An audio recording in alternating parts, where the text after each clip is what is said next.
darnos por vencidos, renunciar a la revolución, renunciar al socialismo, rendirnos. Fidel Castro was the world's longest-serving dictator. Although the United States often tried to get rid of him, in the end, Fidel Castro outlasted 9 American presidents.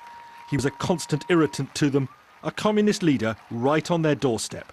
Castro was determined to overthrow the American-backed Batista regime, which happily profited from the corruption and gross inequality of a haven for the playboy rich, dominated by organized crime. So Castro and his band of revolutionaries masterminded a classic guerrilla campaign from their mountain base. On January the 2nd, 1959, the rebel army entered Havana.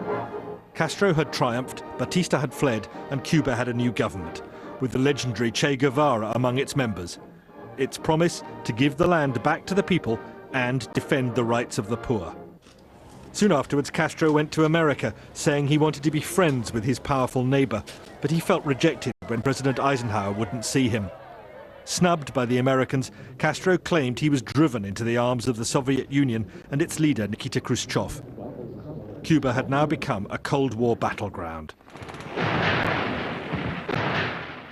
April 1961, the Bay of Pigs. This was America's doomed attempt to topple Castro by recruiting a private army of Cuban exiles to invade the island. But the young revolutionary was more than a match for them. Under his command, Cuban troops repulsed the invaders, killing many and capturing 1,000. The evidence is incontrovertible. A year later, the stakes were far higher. American reconnaissance planes discovered Soviet missiles on their way to sites in Cuba. The world was suddenly staring into the abyss of all-out nuclear war. Unmistakable evidence has established the fact that a series of offensive missile sites is now in preparation on that imprisoned island. The superpowers stood eyeball to eyeball, but it was Khrushchev who blinked first, pulling his missiles out of Cuba in return for a secret withdrawal of US weapons from Turkey. Castro, though, had become America's enemy number one. The CIA frequently tried to assassinate him, most infamously with a cigar packed with explosives. Other schemes were even more bizarre.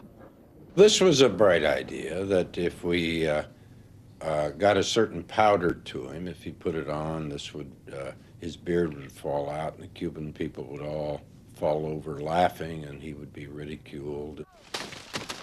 But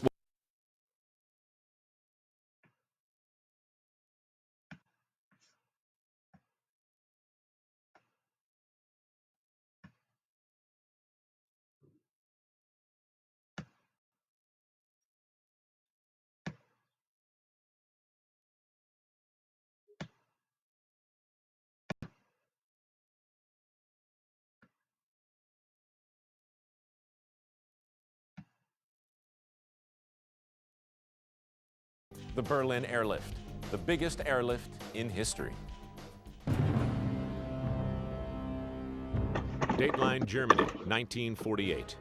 Hoping to drive his Western adversaries out of Berlin, Soviet dictator Joseph Stalin orders his troops to cut off all access to the city.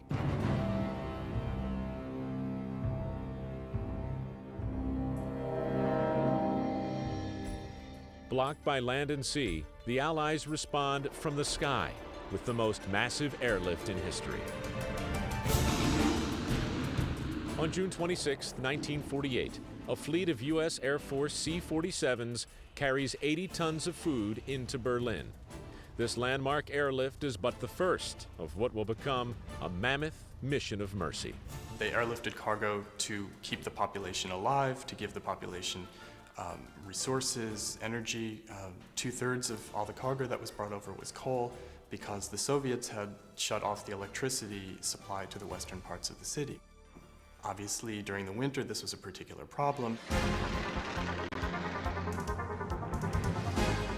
The operation is soon joined by the U.S. Navy and the British Royal Air Force. With these added reinforcements, Operation Vittles kicks into high gear.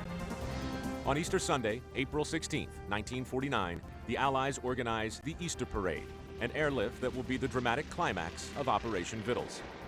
Over a frenetic 24-hour period, American and British planes touch down and lift off every 30 seconds. The Allies deliver an astounding 12,940 tons of cargo, including enough coal to fill 1,100 rail cars. The scale was completely unprecedented in the history of military operations. The Easter airlift is a crushing blow to the Soviet blockade, rendering the operation futile. In the face of Western resolve, the Soviet Union officially ends the blockade on May 12, 1949. The final tally of the airlift is astonishing. Operation Vittles lasted an incredible 15 months, from June of 1948 to September of 1949.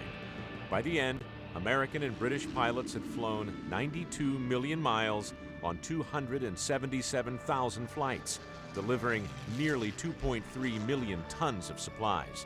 Simply put, the biggest airlift in history.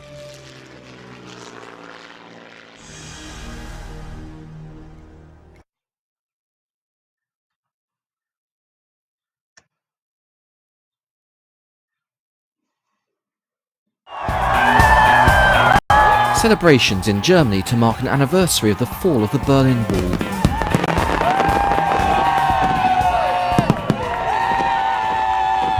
After the end of the Second World War, this city became the front line for a different kind of war, the Cold War. For nearly 40 years, Europe was divided between the democracies of the West and the communist states of the East, and Berlin was where the two sides met. When Nazi Germany was defeated in 1945, Berlin was divided up into four parts by the Allied powers and the Soviet Union.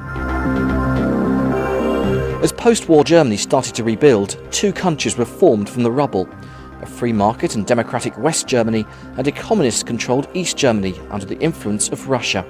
Despite growing tensions between West and East Berlin, Berliners were able to move between the two halves of the city to go to work, school or visit family and friends, until one night in August 1961. Overnight, East German soldiers sealed off the border between the two halves of the city. I watched workmen supervised by troops putting the finishing touches to the cement curtain through which no East German can pass.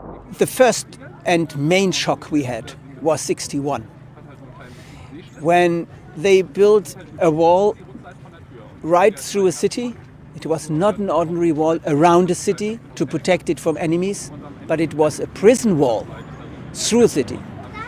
And we didn't believe this. We thought there is a responsibility of all the four allies, and they will hold this city together. But nobody did anything. Boyfriends and girlfriends, parents and children, whole families suddenly found themselves on opposite sides of the wall. Even streets became divided. The wall divided the street. So, for example, a young man and a young girl who loved each other couldn't see each other anymore when the wall was built, because the wall was built exactly at the street. And neighbors, families, they could see each other, but they couldn't go to each other because the wall divided the street. And I think this is a symbol for divided Berlin, for divided Europe, and for divided world at that time. Houses along the border were bricked up. People made desperate bids to escape across the border into the West. Some even died trying. Teenager Peter Fechter was the first to lose his life, shot by border guards. We saw Peter Fechter bleeding and nobody helped him. He was right in front of the American soldiers. Nobody helped him. It was on the other side of the world. And it was a question of war and Cold War. Not peace, but Cold War was better than war. Over the next few years, the authorities strengthened the barriers and it became known as the Berlin Wall. You can see the first barrier where after the graveyard. After this there was electric fence, but if you touched it, you had no idea what happened if you are somebody who wants to flee. But the soldiers in the watchtower, they got a signal that there is somebody. And then comes the inner wall, which was not so high, and behind this inner wall there was something like on the floor with needles on it. So if you jumped over the inner wall, you landed in needles, 10 centimeter high needles. Then the original death strip with bunkers and soldiers, they got permittance from their system, from the government, to shoot to everybody who is near there. As the Berlin Wall became harder to cross, people came up with more and more ambitious ideas to help friends and families escape from East Berlin. This house is where one of the most dramatic escapes took place. A group of students from the West spent months building a tunnel 135 meters long under the wall and into the cellar of this house in East Berlin. Nicht jeder konnte in solche enge Röhre reinkriechen, denn manche sagten, wir würden gerne helfen, wir machen auch sehr gerne schwere Not everyone was able to crawl into such a tight tunnel. Some said, we would like to help, we're happy to do hard labour, but we can't enter such a tight tunnel, especially not as we know that we'll be under East German territory, and our thoughts would focus on what would happen if the tunnel would be discovered or we would be trapped.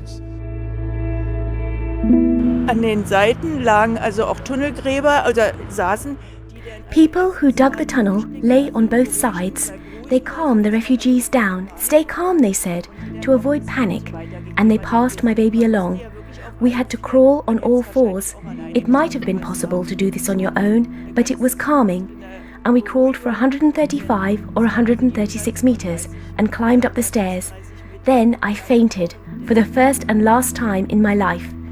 Then my child arrived and the whole situation was totally exceptional. Kam auch gleich das Kind und dann hatte man war auch so in Ausnahmesituation.